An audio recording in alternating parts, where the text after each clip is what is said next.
Hello and welcome. In this video we're going to take a quick look at Arslan, a legendary DPS class Elune. Arslan has a very high attack and damaging skills. His HP is not too bad as you get him up, with his physical and magic defense starting at a decent amount and increasing as you get him transcended up. His base speed of 106 isn't too bad, meaning that getting him to go fast or to move quickly isn't too hard and you do not need too much to do. Though he is slower than many other Elunes, getting his speed up through the various means, through gear and through later on methods, it's not too bad.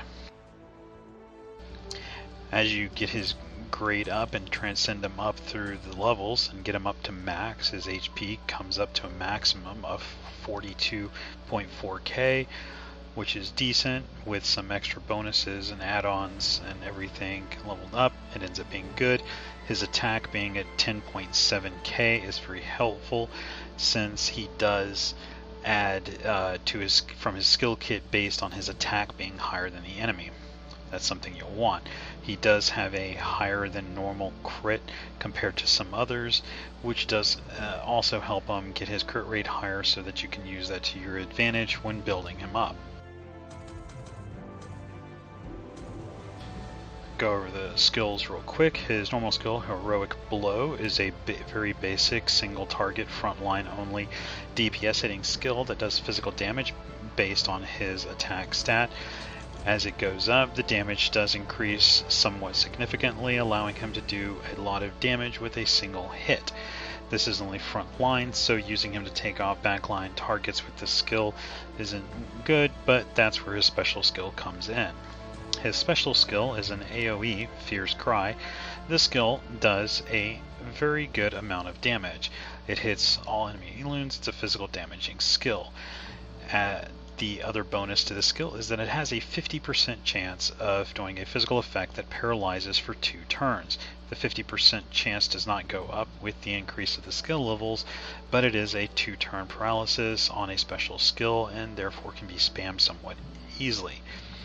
It also increases the crit rate at level 1 by 20% on enemies with 50% or higher HP.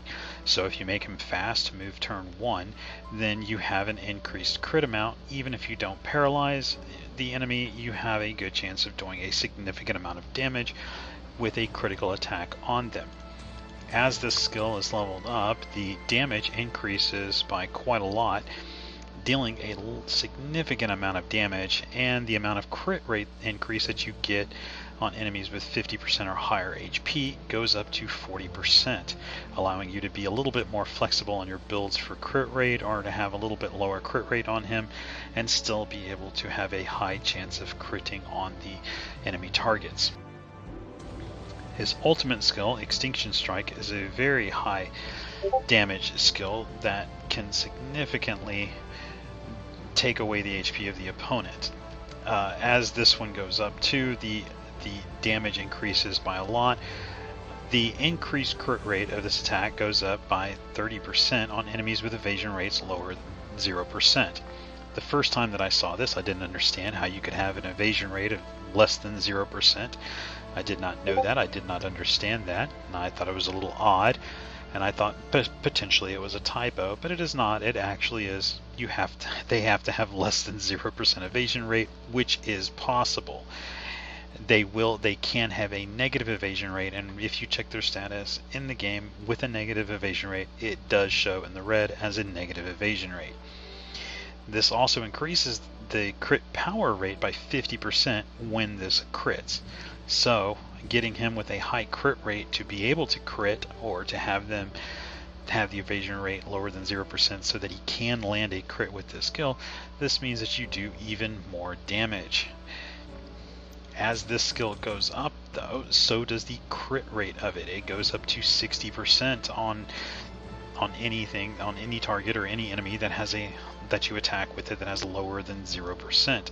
This is a significant amount of crit rate increase, meaning that you kind of want him to have accuracy to make sure that his evasion debuff does land on the enemies. His first passive is one of the better passives, in my opinion, to have because it applies a weakening effect on all enemies that reduces their evasion by 50 plus 1% of his attack. So the more attack that he has, the more evasion that it reduces. This plays into his other skills, mainly his ultimate skill, which needs a negative evasion rate to be able to hit the higher crit rate. This as a passive means at the start of the round, everything has the evasion reduced as long as he has the accuracy to land it. His second passive, Detect, this one, it casts a weakening effect that reduces evasion rate of the target by 10% for 3 turns when an attack lands as a crit, meaning that if you do attack a target, say with his special skill, and do an AoE, it will add an evasion decrease weaken effect that reduces by 10%.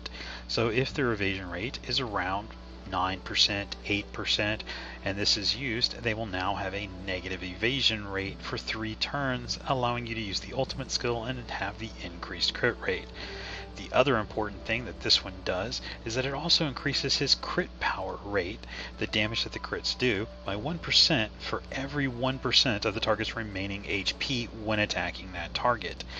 Meaning that on the target with a 100% HP at the start of a round, this means that his crit power rate is increased by 100%, allowing him to do significant amounts of damage on his turn 1.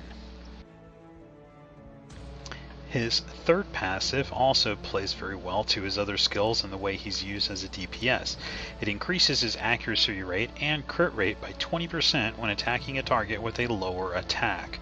So building him on a very high attack is what you want to do to ensure that his accuracy and crit rate get that extra 20% against all targets that he attacks. This is part of his passive, so that means his crit rate is always high to those enemies. So it's something you want to aim for. As we go into some of the gear and some of the gear options, some things I would recommend for him is anything with high attack. His weapon, and his offhand slot should both be attacks. Anything that you can get with extra attack built on is good. Anything you can get with crit is good. As far as the necklace, you have several options. This one, the Great Spirit option, is increased damage of single target attacks by 5%. This can be helpful for his primary and ultimate skills as they are single target only. This allows him to do a little bit more damage, but it is more damage.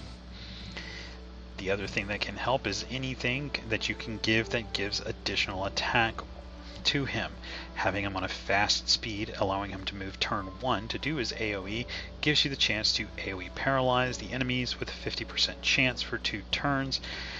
And remember, with paralyze, if the enemy is paralyzed, any attack to that enemy while paralyzed is a critical hit. So if you can get him to move on turn 1 and paralyze any enemy that you hit thereafter by any of your other Elunes will also be a crit to that target. This is very helpful to him. Other gear sets that you can do for him are the Baron J set if you're starting off early on, as it has 2 very nice bonus effects when you do it. We'll go over those.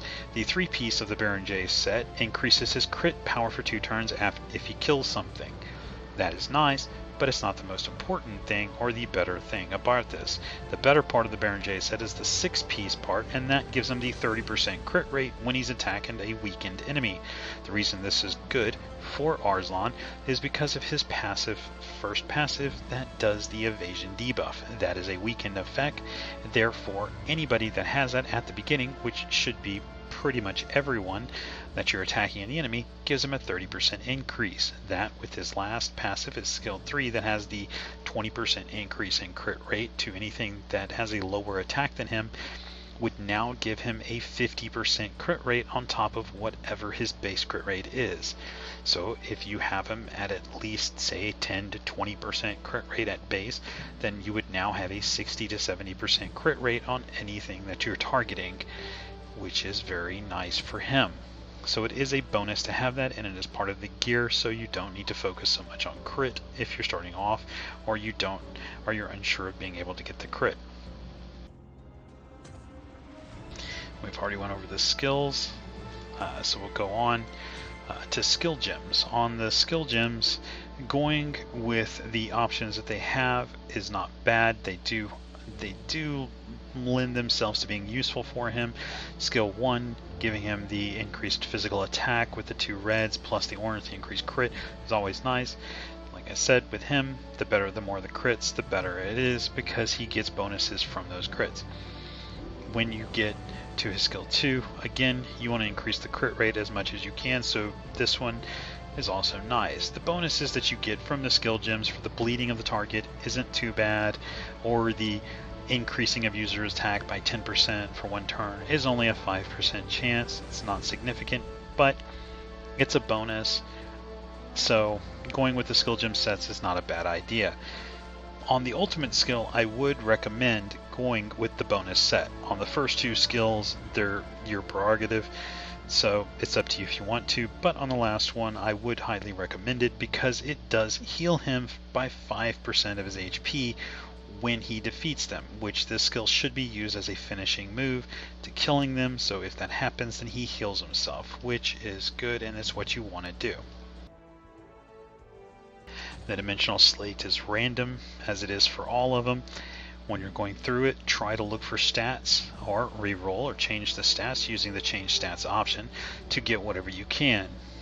I would look at it as you do it, try to get whatever you can. Speed is not a bad option for him, but try to focus on attack options are the ones you want to look for. As you can see on mine, I have 5 slots here that give attack, giving him a plus 2200 attack, which is nice. I also have a few of the HP options, which is good because I want him to have the increased HP. As you can see on here, I'm getting 13,000 HP on mine. The other things that are beneficial to him are the crit rate ones, which I have several of. Let's see, 1, 2, 3, 4, 5, 6, 7, 8, 9. I have 9 of them on here giving crit rate, which does help a lot. As you can see, I'm getting 272 crit there. The crit power is 96, as I only have the one here. For crit power, it's good to have. It would be another one to go for. Not bad. Accuracy, also very good to have. Try to get whatever accuracy you can to make sure that he lands that debuff for the evasion. The physical and magical defense for him aren't as important, so you do not need to focus on those. As you do this, re-roll whatever you can. What I would recommend and what I did on mine was I got the stats, some that I wanted, unlocked those, went back through. When you do the change stats, you have the option to lock up to 9 of them. So I locked the 9 that I wanted and then started doing the change stat option until I got some that I was happy with, ending with the way that it is now, and this is the way that I will keep it, giving me a lot of crit rate stats, a lot of attack stats, and some decent amount of HP stats. This allows him to be somewhat tanky, but at the same time doing a significant amount of damage.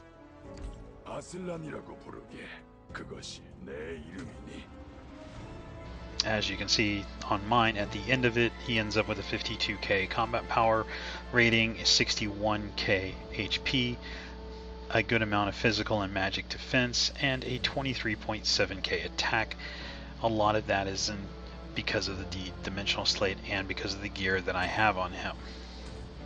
He is also on a fairly fast build at 139 on mine with a 21.6% crit rate, which does help, and a 172, almost 173 crit power.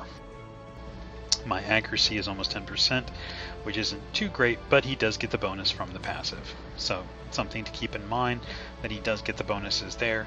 This allows him to do a lot of damage to the enemies on a fairly regular basis. It also lets him be a good farming Elune for me, so I can use him as a single farmer to farm many of the different adventure modes to when I'm leveling fodders or when I'm leveling others for doing the fusions. That should be it for Arslan. If you have any questions or any comments, just leave them below, let me know, and I'll respond to them as I get a chance. Thank you.